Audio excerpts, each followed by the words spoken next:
It is a sight we haven't seen for quite some time, a busy York city centre with shops of all kind open for trading.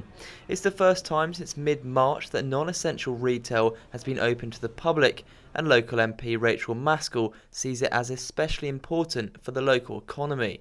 It's been an incredibly challenging time across the city economically. We know nationally for April, the economy has had a downturn of 20.4%. And as a result of that, it's really important that we start rebuilding the economy. But of course, safety at this time is paramount.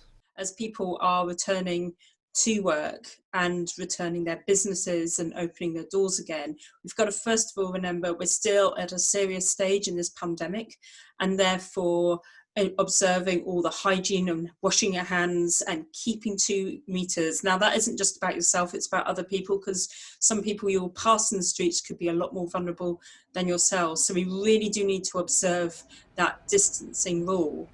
And she has been keen to stay in touch with businesses at this important time. With regards to businesses themselves, I've been talking to many of them, Make It York and other business organisations in the city, and I know that they're really challenged at this time. Some won't be able to open because the furlough scheme isn't flexible yet, and therefore they can't bring back staff part-time. They have to bring them back full-time or not at all. So some will be battling with that. Some are battling where people are going to queue outside of their shops, because obviously we've got a big independent sector in York, and some of those shops are quite small. Obviously signs have gone up around how to navigate yourself around the city. I'm making the plea that we not only see some of the closures of roads that we have already been announced, but that's further extended so people can use the road space to walk in, and also we slow the pace that cars can travel. So I very much support the 20 Plenty campaign, but I think we can reduce that further in the city centre, just because people are going to be walking into the road more and there's more risk. So with key changes being made to the way we shop, Andrew Waller from the council explained all the changes they've been making to make this process as smooth and safe as possible.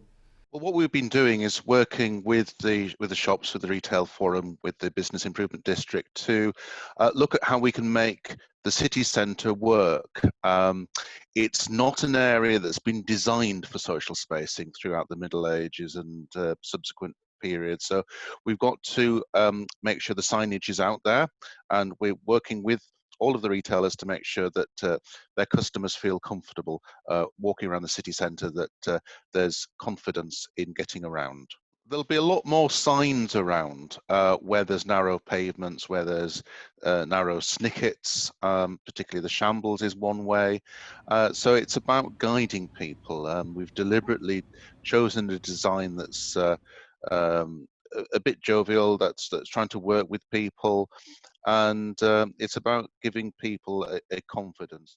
With queues seen for a number of shops in the centre today, it is clear that a lot of locals are embracing the reopening of the city. But with health risks still at the forefront of people's minds, the council are keen to work with these people to make this as safe as possible. Rory Ward, That's TV.